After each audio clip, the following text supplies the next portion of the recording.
Okay, let's get across those headlines and more. To do that, I'm joined now by media writer for The Australian, Sophie Ellsworth, and the RBA's Deputy Executive Director, Daniel Wild.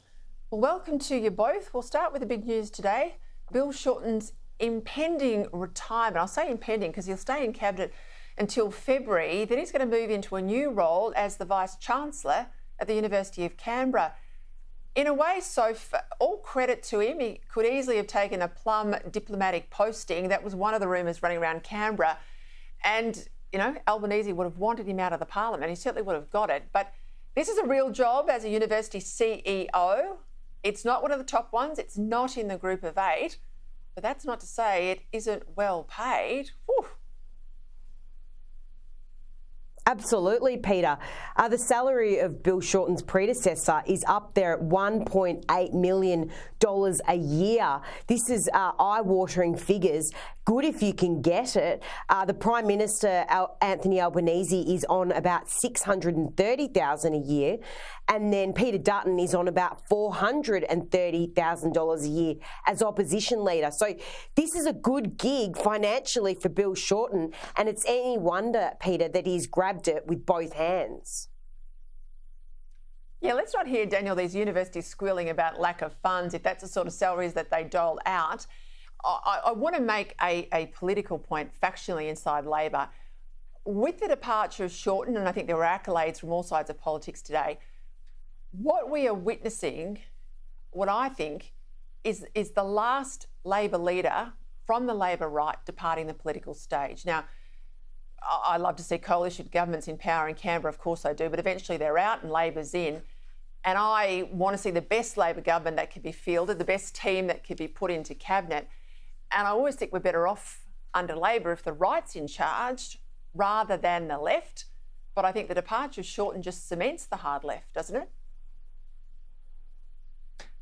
You're 100% right, Peter, and I'd say to start with that, you know, Bill Shorten has made a very big contribution to public life, and congratulations to him and what he's done. I haven't always agreed with his policy positions, but I think his heart's been in the right place, and you know, I think everybody wishes him the best in his post-parliamentary career. In terms of the, you know, political situation, I think Bill Shorten could very well be the last of the Mohicans when it comes to Labor right leadership, probably for a generation. We are seeing the Victorianisation of federal Labor, where you rightly identify that Labor right is at a low ebb. In terms of the political landscape, this is a bad thing for Australia. Labor is no longer the party of the worker. It no longer represents mainstream interests. It's become a niche, fanatical and ideological party that's been captured and governed by the very worst elements of our society. What does it represent? Well, it stands for climate fanaticism, which is driving up prices, mass migration, which is driving down wages, this poisonous identity politics that you alluded to before, with the Prime Minister not even standing in front of the Australian flag on our National Flag Day. Can you imagine Bob Hawke doing that? I can't even imagine those such as, you know, Kim Beazley or Simon Crean doing that. So it shows how far the Labor Party has fallen. And, you know, you can just imagine how bad things could get, Peter. Look at what's happened to Victoria, where you've got the most left-wing faction of the most left-wing party that's driven that state into the ground. That could happen federally in the absence of a strong Labor right faction. So I think this is a big concern for the future of Australia. And just on that point you were making there, Dan, I think modern Labor is where the Greens were about 10 years ago. And I think the Greens have gone even further to the hard left, into the sort of the Marxist territory. And this is a terrible long-term trend for Australia. It is, and you're quite right to say that we need both sides to be strong. I think we've got the best public policy, for example, in the Hawke-Keating era. In part, that was because there was a very good opposition as well with the coalition. Also in the Howard era, when he was in government, you had those like Kim Beazley, who I think had the nation's best interests at heart. In recent years, you know, leadership has been lacking, and we saw what happened during COVID, for example. All sides of politics at the state and federal level were in favour of very bad public policy because there was a lack of leadership. So you do need both sides to be strong. You want your best players on the field no matter what side of politics you support. And unfortunately, that's just not the case in our country, certainly on the Labor side. We just saw the grab plate in Trudy's comments there, where John Howard was in Adelaide, weighed in again today. And this is unusual for John Howard. I think he's had 3 days of commenting on Jim Chalmers and his attacks on the Reserve Bank. Now, I made the point at the top of the show that this is all about the personal ambitions of the Treasurer. He's putting us all to the fire to protect his brand, not to slip into a recession. I mean, no one wants a recession, but we certainly don't want this high inflation either. But I'll tell you what, Bullock is showing some steel, isn't she? She absolutely is, Peter, and she's showing that she will not be bullied by the government, as she should be. She should stand up. As we know, the RBA is separate to the government, but we know that Jim Chalmers has those Prime Minister ambitions to be Prime Minister. He's got his eye on the prize and he'll do nothing to stop it getting to become Prime Minister of this country. So him coming out and attacking the RBA, I think, is very unwise. And I think Australians are starting to say, hang on a minute, this government has been in office for a couple of years now and we're not getting any better off. We've had all these rate rises, over a dozen. They're starting to blame the government. And this is exactly what they don't want as we come up to the next federal election early next year. Daniel, the IPA has put some research out today that digs into where the migrants live. I know there's all this talk that they get out into the regions, they benefit the economy more broadly, but you say that's not the case.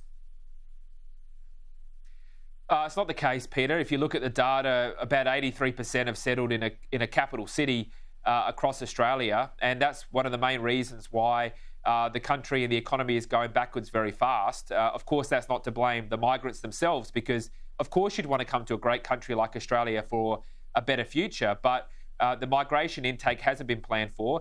It's the single biggest expansion to our population in our nation's history, and we've had 6 consecutive quarters of negative per capita growth. That is the longest decline to living standards on record, and those records go back to the early 1970s. So this economy is worse than the economy that Whitlam presided over for the living standards of mainstream Australians.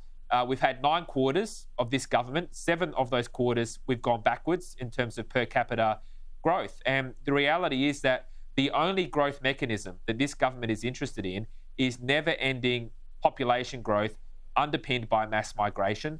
Yes, that will make your economy bigger because it's a bigger market, more people spending more money. But what matters is not the size of the economic pie, but the slice of that pie that Australians are getting. And as anyone will tell you, the slice of that pie is getting smaller and smaller. Let's talk about energy, because energy is a big factor in household budgets, as we know. Sophie, the coalition's sort of fleshing out its nuclear policies. A bit more detail out today. 7 regional communities. These are the ones that will be flagged as locations, potential locations for reactors. There's talk that the coalition's going to sort of shower them in benefits. They'll create a government-backed managed investment fund. From that, there'll be dividends for local communities. I have to say, if it was me, I'd say to every community that wants to host a nuclear power plant, if you live anywhere close to it, your household, your business, your factory, whatever, will get free electricity, not cheap, free electricity for the life of the generator. I reckon that'd be a game changer. Well, Peter, you're probably right, but there has to be some reward for these communities of where these are going to be located.